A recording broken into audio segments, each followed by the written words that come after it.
चाहे हम भारतीय जनता पार्टी की जितनी आलोचना करें, अगर मुस्लिम आरक्षण के पक्ष में और इन सब के विरुद्ध कोई अगर खुल के थोड़ा खड़ा होता है तो यही पार्टी खड़ी होती है, क्योंकि अब उद्धव ठाकरे की शिवसेना तो मान लीजिए उधर चली गई है।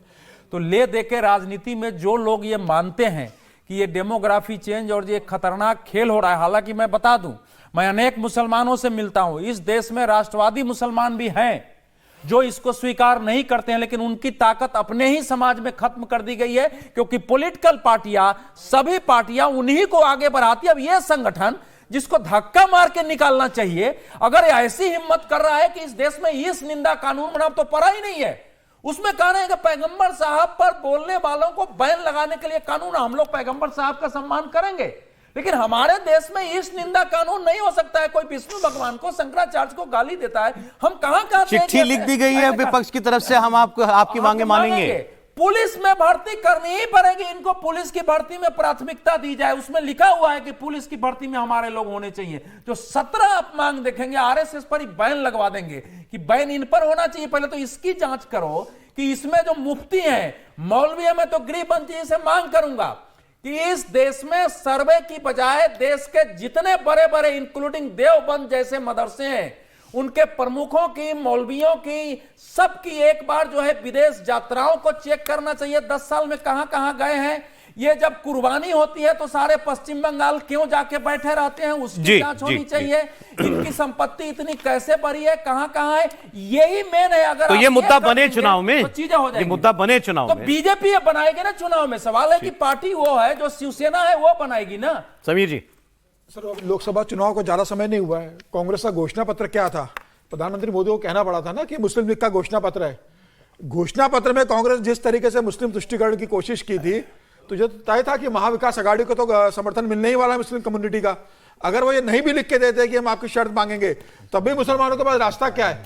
उन्हें तो पता है कि जो भारतीय जनता पार्टी को हरा सकता है उनको हमें समर्थन देना है। मुसलमानों की मांगों का समर्थन करना मुस्लिम लीग हो गया। सर, घोषणा पत्र कैसा था लोकसभा चुनाव में? उसका मैं पूरा जिक्र करूं कि कैसा घोषणा कर रहे थे कि मुसलमानों की जो बातें से मांगी जाएगी, मुसलमानों को आरक्षण दिया जाएगा, मुसलमानों के लिए अलग से फंड बनाया जाएगा। इस तरह की घोषणा अगर कांग्रेस अपने घोषणा पत्र में अगर करती है लोकसभा चुनाव में, तो ये मुस्लिम लीग का घोषणा पत्र माना ही जाएगा। और जिस तरीके से नाना पटोले बैठक ले रहे हैं, जिस तरीके से राष्ट्रवादी कांग्रेस पार्टी के शरद पवार बैठक ले रहे हैं, जिस तरीके से जितेन आवाड बैठक ले रहे हैं, वो मुसलमानों से कह रहे हैं कि एक बार सत्ता में आने दो, आपको चिंता करने की जरूरत नहीं है। जो वोट देगा उसका काम तो करना पड़ेगा ना, सिंपल है सर। अवैध घुसपैठियों को आप नागरिकता बना देंगे, फैक्ट है, हो रहा है। अवैध घुसपैठियों को आप सारी सुविधाएं दोगे। तो मुझे लग रहा है कि देश की सुरक्षा से, और अभी अबू आसमी कह रहे थे कि भारतीय जनता पार्टी का कलेजा क्यों फट रहा है। भारतीय जनता पार्टी का कलेजा नहीं फटा सर, भारत माता का कलेजा फट रहा है। इस तरीके से घुसपैठी आकर जो बैठ गए हैं, विजय जी की बात माता के ऊपर बोझ बन के बैठे हैं। ये देखना पड़ेगा मुझे, प्रधानमंत्री मोदी और अमित शाह को सारे काम छोड़ के ये फिर मुस्लिम लीग वाली बात है चाहिए। पहले फिर मुस्लिम लीग वाली तोहमत लगेगी विपक्ष पर, खासकर कांग्रेस पर।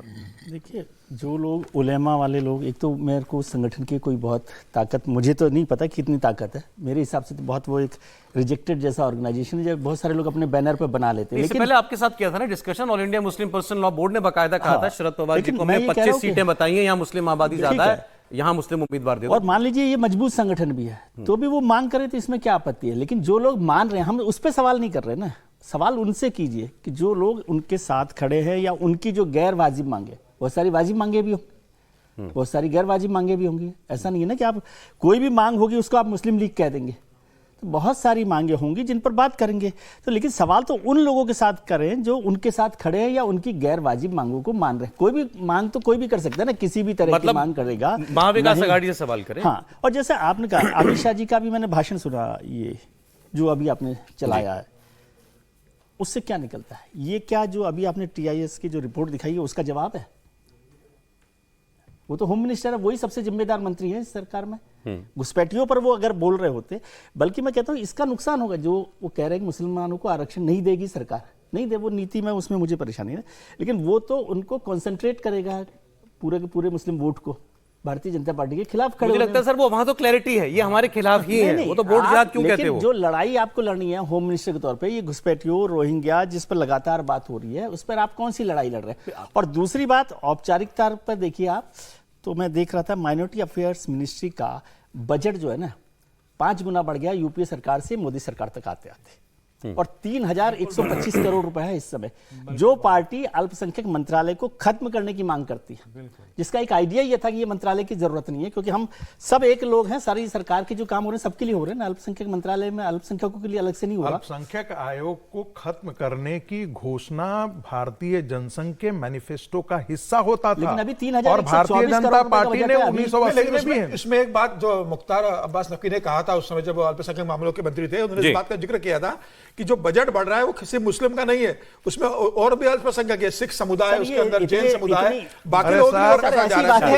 ऐसी बात है समीर जी, समीर जी 24 चारों के चेहरों पर मुस्कान नहीं समीर जी 24% इस देश के जीडीपी में जैन समुदाय का कंट्रीब्यूशन है, और जिस सोसाइटी को आप करते हैं वो इस देश का खून पी रहा है।